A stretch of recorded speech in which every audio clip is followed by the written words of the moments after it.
News hunters पर भोरे भोर खबर दिन भर में आपका स्वागत है।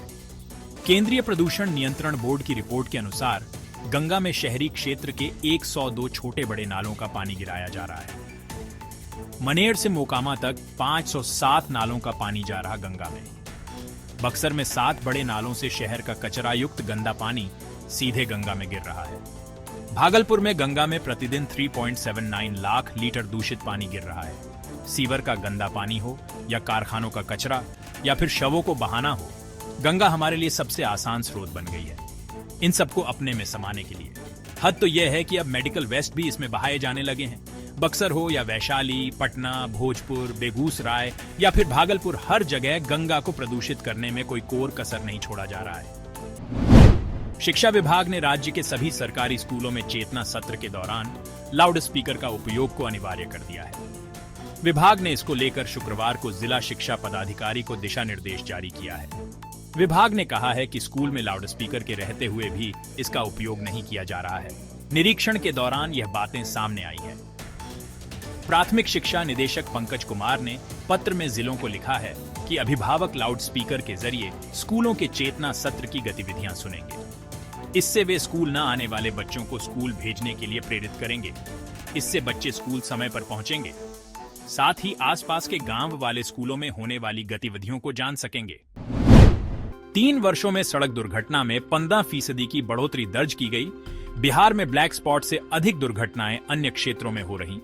पिछले वर्ष 8,051 और वर्ष 2022 में 8,858 मौतें हुई थी। वर्ष 2024 में सड़क दुर्घटनाओं की संख्या 10,400 और रही। यह लगातार तीसरा साल है जब दुर्घटनाओं की संख्या 10,000 से अधिक रही। बीते साल के आंकड़ों को देखें तो 3 वर्षों में सड़क दुर्घटना में 15% की बढ़ोतरी दर्ज की गई है, जबकि इन दुर्घटनाओं में मरने वालों की संख्या में 30% का इजाफा हुआ है। सबसे हैरत की बात तो यह है कि बिहार में सड़क दुर्घटनाएं ब्लैक स्पॉट से अधिक दुर्घटना प्रवण क्षेत्रों में हो रही हैं। सड़क परिवहन मंत्रालय के केंद्रीय मापदंडों के अनुसार राज्य में 288 ब्लैक स्पॉट हैं। शहरी क्षेत्र में 20 मीटर, अर्ध शहरी क्षेत्र में 400 मीटर और ग्रामीण इलाकों में 600 मीटर के दायरे में एक कैलेंडर वर्ष में 10 से कम या 2 से अधिक दुर्घटनाएं होती हैं, तो उसे दुर्घटना प्रवण क्षेत्र कहा जाता है। इनमें भी सर्वाधिक दुर्घटना ओवर स्पीड के कारण हो रही है। समावेशी शिक्षा को ध्यान में रखते हुए केंद्रीय माध्यमिक शिक्षा बोर्ड CBSI 10वीं 12वीं की बोर्ड परीक्षा में विशेष आवश्यकता वाले अभ्यर्थियों को सुविधा देने की तैयारी में जुट गया है। परीक्षा में शामिल होने वाले दिव्यांग दृष्टिबाधित अभ्यर्थियों के लिए रीडर और लेखक की सुविधा बोर्ड की ओर से दी जाएगी। नए साल में सूर्य, पृथ्वी और चंद्रमा की चाल दुनिया को 2 सूर्य ग्रहणों और 2 चंद्र ग्रहणों के रोमांचक दृश्य दिखाएगी। हालांकि भारत में सिर्फ एक ग्रहण ही नजर आएगा। ग्रहणों का सिलसिला 14 मार्च को लगने वाले पूर्ण चंद्र ग्रहण से शुरू होगा। हालांकि भारत में नहीं देखा जा सकेगा क्योंकि इस खगोलीय घटना के वक्त देश में दिन का समय होगा। आगामी 29 मार्च को लगने वाला आंशिक सूर्य ग्रहण भी भारत में नहीं देखा जा सकेगा। यह ग्रहण उत्तरी अमेरिका, ग्रीनलैंड, आइसलैंड, उत्तरी अटलांटिक महासागर, संपूर्ण यूरोप और उत्तर पश्चिमी रूस में देखा जा सकेगा।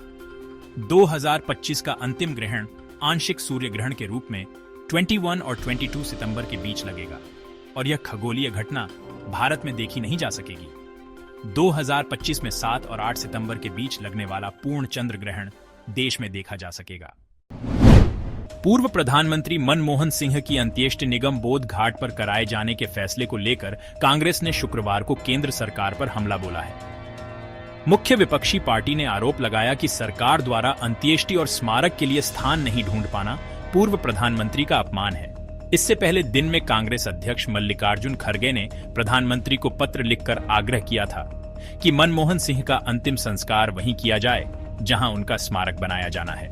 केंद्र सरकार ने राष्ट्रीय राजधानी में पूर्व प्रधानमंत्री मनमोहन सिंह का स्मारक बनाने का फैसला किया है, लेकिन इसके लिए उपयुक्त स्थान खोजने में कुछ दिन लगेंगे।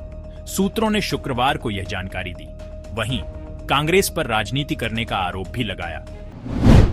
पूर्व प्रधानमंत्री डॉक्टर मनमोहन सिंह को आप के राष्ट्रीय संयोजक अरविंद केजरीवाल, दिल्ली की मुख्यमंत्री आतिशी और सांसद संजय सिंह ने शुक्रवार को उनके पार्थिव शरीर पर पुष्प अर्पित कर श्रद्धांजलि दी।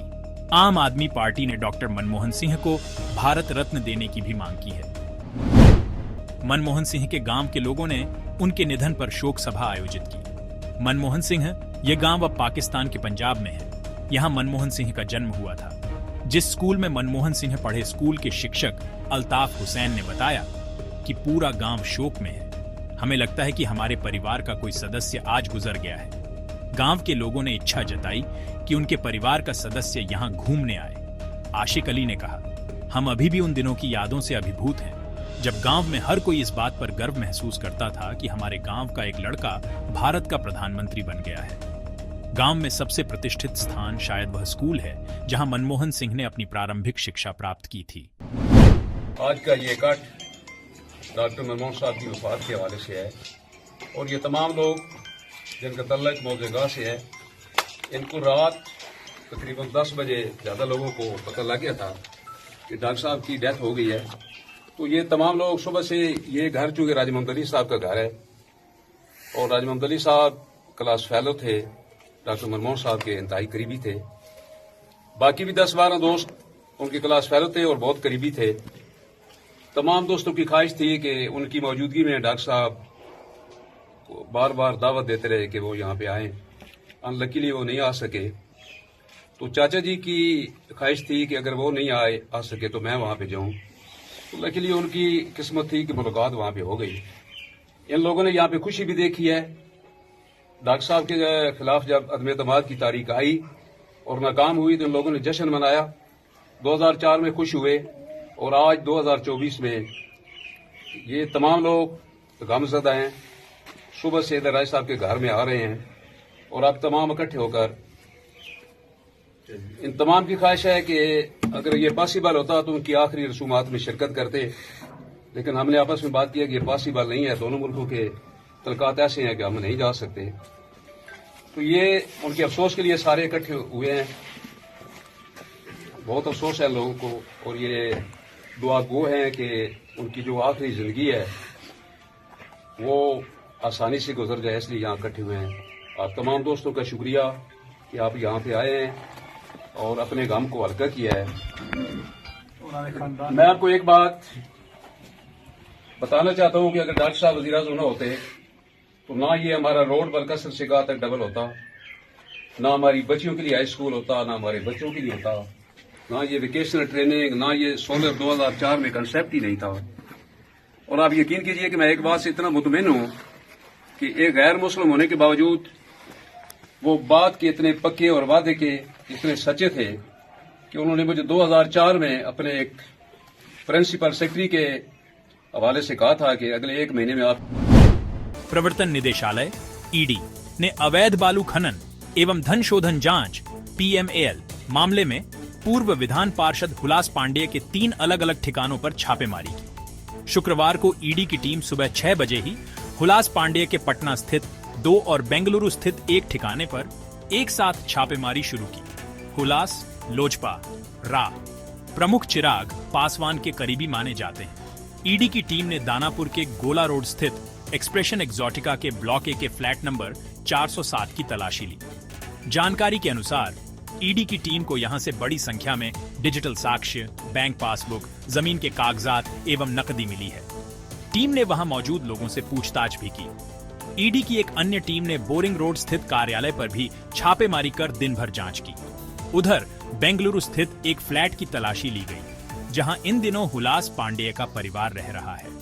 बिहार में नदियों से अवैध बालू खनन एवं कर चोरी से जुड़े करीब 500 करोड़ रुपए के मामले में हुलास पांडेय की हिस्सेदारी 50 करोड़ की बताई जा रही है। हुलास पांडेय का राजनीति में अपना रसूख है। वे पूर्व विधायक सुनील पांडेय के भाई हैं, खुद विधान पार्षद रह चुके हैं। अभी वे लोजपा रामविलास में प्रदेश संसदीय बोर्ड के अध्यक्ष हैं।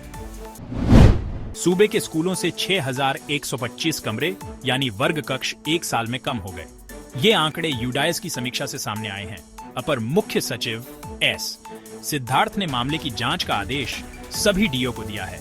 समीक्षा के क्रम में यह भी पाया गया कि 3048 बालक शौचालय, 3207 बालिका शौचालय, 4.006 कार्यशील बालक शौचालय, 3411 बालिका कार्यशील शौचालय, 250 जल स्रोत, 394 कार्यशील जल स्रोतों भी कम हो गए। इतना ही नहीं, जिन 5,476 स्कूलों में पिछले साल बिजली थी, वहां इस साल नहीं है। ये आंकड़े सभी स्कूलों के 2 साल के यूडाइस के आंकड़े के मिलान से सामने आए हैं। जिस बिहार में नौकरी करने वालों को समय पर वेतन नहीं नसीब होता है, वहां कुछ संस्थानों में जरूरत से अधिक वेतन भी बढ़ रहा है।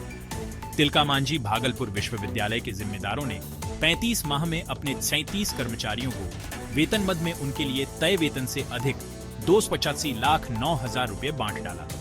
प्रधान लेखाकार लेखा परीक्षा ने पूर्व में इसकी रिकवरी के लिए विश्वविद्यालय को पत्र लिखा था, लेकिन विवि प्रशासन ने रिकवरी के नाम पर 1 रुपया नहीं वसूला। अब प्रधान लेखाकार ने विश्वविद्यालय को पत्र भेजकर ऐसा करने वालों के खिलाफ कार्रवाई करने का निर्देश दिया है।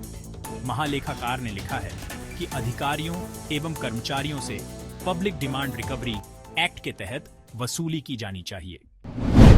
राज्य सरकार ने मुख्यमंत्री कन्या उत्थान योजना के लिए 645 करोड़ रुपए जारी कर दिया है। इसमें से 1,21,000 छात्राओं में 50 से 55,000 रुपए तो 14,000 छात्राओं में 25,000 रुपए दिया जाएगा। इसमें टीएमबीयू की छात्राओं को भी इस योजना का लाभ मिलेगा। पिछले महीने जब योजना से जुड़ा पोर्टल बंद था, तब टीएमबीयू की तकरीबन 40,000 छात्राओं को इस योजना के तहत भुगतान नहीं मिल पाया था। इन 40,000 छात्रा में से 30,000 ऐसी छात्राएं थी जिनमें से हरेक को 25,000 रुपये तो 10,000 छात्राओं में से हरेक को 50,000 रुपये दिया जाना है। अगर आप अपने बच्चे के रोने पर उसे चुप कराने की चाह में उसके मुंह में पेसिफायर डाल देते हैं, तो ये खबर आपके लिए है। बार बार बच्चों को पेसिफायर चुसाने की यह प्रवृत्ति आपके बच्चे को कई प्रकार की स्वास्थ्य संबंधी समस्याओं का शिकार बना सकती है। पेसिफायर चूसने वाले बच्चों में दांतों की समस्या, बोलने में कठिनाई, कानों में संक्रमण, ब्रेस्ट फीडिंग यानी स्तनपान करने में परेशानी और इन्फेक्शन की समस्या हो सकती है। नगर निगम शहर को वाईफाई सिटी बनाने की कवायद शुरू कर दिया है। 15 प्रमुख सार्वजनिक स्थलों पर वाईफाई की सुविधा दी जाएगी। दीघा गोलंबर, Mahavir Ghat, Ganga Path, Patna women's college, EN college, Mauryalok, Buddha park, Rajdhani Vatika, Gandhi Maidan, Patna college, Mangal Talab, Bhadra Ghat, law college Ghat, Gandhi Ghat और एसके पुरी पार्क। वाईफाई समेत एक ही स्मार्ट पोल से 5 सुविधाएं मिलेंगी। स्थलों का चयन कर लिया गया है।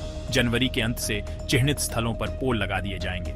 60 दिनों में काम पूरा कर लिया जाएगा। सुविधा शुरू होने के बाद आम लोग 30 मिनट तक मुफ्त वाईफाई का उपयोग कर सकेंगे। चेन्नई में स्मार्ट पोल से वाईफाई की सुविधा पहले से दी जा रही है। बीपीएससी का पीटी रद्द करने को लेकर गर्दनीबाग में अभ्यर्थियों का धरना शुक्रवार को 9वें दिन भी जारी रहा। अभ्यर्थियों का समर्थन करने के लिए नवनिर्वाचित विधान पार्षद वंशीधर ब्रजवासी, कोचिंग संचालक खान सर और गुरु रहमान भी पहुंचे। हालांकि खान सर और गुरु रहमान को कुछ अभ्यर्थियों का विरोध भी झेलना पड़ा। अभ्यर्थियों का कहना था कि यहां कोचिंग संचालकों का क्या काम है। बिहार लोक सेवा आयोग ने स्पष्ट किया है कि एकीकृत 70वीं संयुक्त प्रारंभिक प्रतियोगिता परीक्षा किसी सूरत में रद्द नहीं होगी। परीक्षा रद्द करने को लेकर चल रहे छात्रों के आंदोलन के बीच बीपीएससी के परीक्षा नियंत्रक राजेश सिंह ने शुक्रवार को कहा कि आंदोलन करने वाले अभ्यर्थियों ने प्रश्न पत्र लीक को लेकर कोई सबूत नहीं दिया है। ऐसे में परीक्षा किसी भी हालत में रद्द नहीं होगी। मुख्य परीक्षा का आयोजन अप्रैल में होगा। केवल बापू परीक्षा भवन में आयोजित परीक्षा रद्द की गई है। 4 जनवरी को वहां के अभ्यर्थियों के लिए दोबारा परीक्षा ली जाएगी। कहा कि परीक्षा रद्द करने की मांग वही अभ्यर्थी कर रहे जिनकी परीक्षा खराब गई है या फिर वे शामिल भी नहीं हुए हैं। बाबू परीक्षा भवन केंद्र पर परीक्षा के दौरान कुछ कक्ष में प्रश्न पत्र वितरित होने के दौरान थोड़ा विलंब हुआ था। इसके बाद कुछ अभ्यर्थियों ने प्रश्न पत्र लीक होने की अफवाह उड़ाते हुए हंगामा कर दिया। इस दौरान प्रश्न पत्र लेकर भागने की भी कोशिश हुई थी।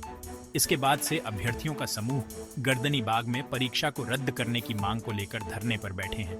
वहीं बुधवार को अभ्यर्थियों ने बीपीएससी कार्यालय का घेराव करने की कोशिश की थी, जिसके बाद पुलिस ने लाठीचार्ज किया था।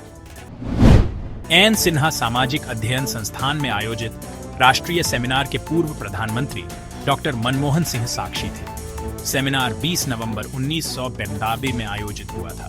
सेमिनार का विषय था नई आर्थिक पॉलिसी। मुख्य वक्ता के रूप में तत्कालीन वित्त मंत्री के तौर पर वे आमंत्रित थे। इस दौरान उन्होंने नई आर्थिक पॉलिसी की जानकारी दी थी। शोध कार्य बेहतर हो, इसके लिए उन्होंने एन सिन्हा संस्थान को कॉर्पस फंड समग्र निधि से 1 करोड़ रुपए देने की घोषणा की थी। संस्थान को पहला किस्त 50 लाख रुपए के रूप में प्राप्त हुआ था। दूसरे किस्त के पहले ही वे वित्त मंत्री पद से हट गए। बता दें कि 1984 में एन सिन्हा में एक सेमिनार हुआ था। सेमिनार में राष्ट्रीय और अंतर्राष्ट्रीय स्तर पर कई शोध पत्र की प्रस्तुत की गई थी। शोध पत्र को बाद में एन सिन्हा संस्थान ने कंपाइल करके बिहार स्टैग्नेशन या ग्रोथ नाम से एक किताब प्रकाशित की गई थी। किताब की भूमिका डॉक्टर मनमोहन सिंह ने लिखी थी। उन दिनों वे योजना आयोग में थे। बाबा भीमराव अंबेडकर यूनिवर्सिटी जनवरी में अपने 3 उत्पाद लॉन्च करेगा। इनमें herbal floor cleaner, herbal tooth powder और हर्बल माउथ वॉश शामिल हैं। केमिस्ट्री विभाग में बने इनोवेशन एंड इंक्यूबेशन सेल ने इन उत्पादों को तैयार किया है। इसे बाजार में उतारने से पहले यूनिवर्सिटी प्रशासन FSSAI, भारतीय खाद्य संरक्षा एवं मानक प्राधिकरण से अनुमति लेगा। यह सूबे में पहला विवि होगा जिसका कोई उत्पाद बाजार में उतारा जाएगा। मुजफ्फरपुर का बाबा साहेब अंबेडकर यूनिवर्सिटी भ्रष्टाचार का नया घर बनता जा रहा है। कई अतिथि शिक्षक बिना अर्हता के नियुक्त हो गए हैं। इस शिकायत पर संज्ञान लेते हुए राजभवन ने विवि प्रशासन को पत्र लिखा है। अतिथि शिक्षकों समेत राजभवन ने 29 बिंदुओं पर जवाब मांगा है। एक महिला कॉलेज के प्रधान सहायक की नियुक्ति पर भी राजभवन ने विवि प्रशासन से रिपोर्ट मांगी है। राजभवन ने विवि को निर्देश दिया है कि प्रधान सहायक के पद पर अगर उनकी नियुक्ति गलत है तो इस मामले में प्राथमिकी दर्ज कराई जाए, दोषी से राशि वसूल की जाए। लॉ की प्रवेश परीक्षा लेने की भी शिकायत राजभवन से की गई है। कहा गया है कि लॉ की प्रवेश परीक्षा विवि प्रशासन नहीं ले सकता है। एक लॉ कॉलेज में अवैध वसूली पर भी राजभवन ने विवि से रिपोर्ट भेजने को कहा है। BRABU में स्नातक प्रथम सेमेस्टर में 14,000 विद्यार्थियों का नाम दाखिला रद्द होने के बाद भी चलता रहा। इसका पता तब चला जब इन छात्रों का पहले सेमेस्टर का परीक्षा फॉर्म नहीं भरा गया। BRABU में स्नातक प्रथम सेमेस्टर सत्र 2024 से 28 में 1,60,000 विद्यार्थियों का दाखिला हुआ था। कॉलेजों द्वारा बिहार विवि को सूचना नहीं देने के कारण जिन विद्यार्थियों ने नामांकन रद्द करा लिए उनका भी रोल नंबर जारी कर दिया गया। कॉलेजों ने विवि को रोल नंबर जारी होने के बाद भी सूचित नहीं किया कि इन विद्यार्थियों ने नामांकन हटा लिया है। कॉलेजों की लापरवाही से स्नातक प्रथम सेमेस्टर में कई विद्यार्थियों का नामांकन बिहार विवि के पोर्टल पर अपडेट भी नहीं हुआ था। पोर्टल पर नाम अपडेट नहीं होने से दाखिले के बाद भी ये फॉर्म नहीं भर पा रहे थे। कॉलेज से लेकर विवि तक चक्कर काटने के बाद इन विद्यार्थियों का नाम पोर्टल पर अपडेट किया गया। इन विद्यार्थियों ने बताया कि समय पर पोर्टल पर नाम अपडेट नहीं होने से वह इंटरनल नहीं दे सके। BRABU में PG में पिछले 2 साल में 2000 छात्र फेल कर गए। यह बात PG 4th सेमेस्टर की परीक्षा के दौरान सामने आई है। PG प्रथम सेमेस्टर सत्र 2022 से 24 में 7,000 छात्रों ने नामांकन कराया था, लेकिन चौथे सेमेस्टर में सिर्फ 5,000 छात्र ही परीक्षा में शामिल हो रहे हैं। बिहार के कई जिलों में शिक्षा विभाग ने एक अजीब सा आदेश निकाला है। इस वायरल आदेश के अनुसार शिक्षकों से कहा है कि स्कूल के आसपास आवारा कुत्तों से बच्चों को बचाने की जिम्मेदारी संबंधित प्रधानाध्यापक और सहयोगी शिक्षक शिक्षिकाओं की होगी। प्राथमिक सहित कई शिक्षक संघों ने इसे शिक्षकों की तौहीन बताया है। सभी सरकारी और मान्यता प्राप्त विद्यालयों के प्रधानाध्यापकों को भेजे गए पत्र में लिखा है कि कुत्ते से बच्चों की सुरक्षा सुनिश्चित करें। विद्यालय परिसर में कुत्तों के काटने से बचाव के लिए यह सुनिश्चित करें कि परिसर में कूड़ा कचरा और खाने पीने की चीजें इधर उधर न फेंकी जाएं, ताकि आवारा कुत्ते आकर्षित न हों। इसके साथ ही बच्चों को कुत्तों से सावधान रहने और कुत्तों के काटने से होने वाली बीमारियों के बारे में जागरूक करें।